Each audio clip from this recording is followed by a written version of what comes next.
5 তারিখের পরে একটি অদ্ভুত নতুন একটি অনুভূতি এসছে। কি মনে হচ্ছে যে আমরা বোধহয় সরকার গঠন করে ফেলেছি। প্রিয় সহকর্মীবৃন্দ, আমরা সরকার গঠন করিনি।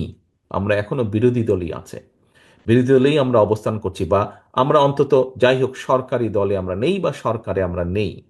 আমাদের যে সকল সহকর্মী এরকম ভুল উপলব্ধি করছেন, তাদের বিভিন্ন আচরণের জন্য বিভিন্নভাবে বিভিন্ন জায়গায় দল ক্ষতিগ্রস্ত হচ্ছে, দলের ইমেজ ক্ষতিগ্রস্ত হচ্ছে। প্রিয় সহকর্মীবৃন্দ, এর ভিতরে চট্টগ্রামেও কিছু কিছু ঘটনা ঘটেছে। আমি কঠোরভাবে আপনাদেরকে আজকে আপনাদের নেতা হিসেবে নির্দেশনা দিতে চাই, আপনাদের সহকর্মী হিসেবে আপনাদের কাছে বিনীত অনুরোধ করে বলতে চাই। দেখুন, আপনারা এখানে প্রত্যেকটি উপস্থিত 859 জন প্রত্যেকটি মানুষ, আপনারা এক একজন বিএনপির প্রতিনিধি। আপনারা এক একজন কিন্তু বিএনপির প্রতিনিধি। আপনার এলাকায়, আপনার যেখানে আপনি থাকেন, যেই যতটুকু জায়গা নিয়ে আপনার পরিচিতি, আপনাকে প্রত্যেকটা মানুষ আপনাকে চেনে বিএনপির একজন কর্মী বা বিএনপির একজন নেতা হিসেবে।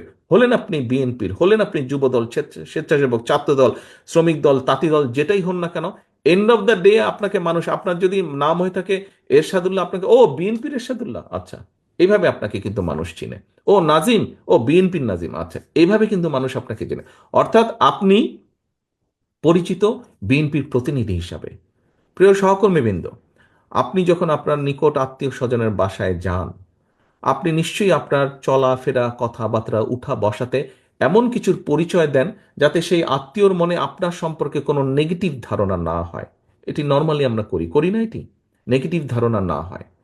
সহকর্মীবৃন্দ, আপনি যখন এলাকায় পরিচিত বিএনপির প্রতিনিধি হিসাবে, কেন আপনি এমন কিছু করবেন?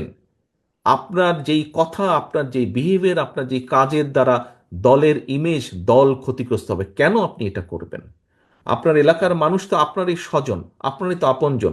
দুদিন পরে যখন ভোট হবে ইনশাল্লাহ, সেই ভোটের সময় তো আপনি ধানের শীষের পক্ষে ভোট করতে যাবেন। আপনি কোন মুখে তাদের কাছে ভোট চাইবেন? আজকে যদি এমন কোনো বিতর্কিত কথা বা বিতর্কিত কাজ আপনি করে থাকেন,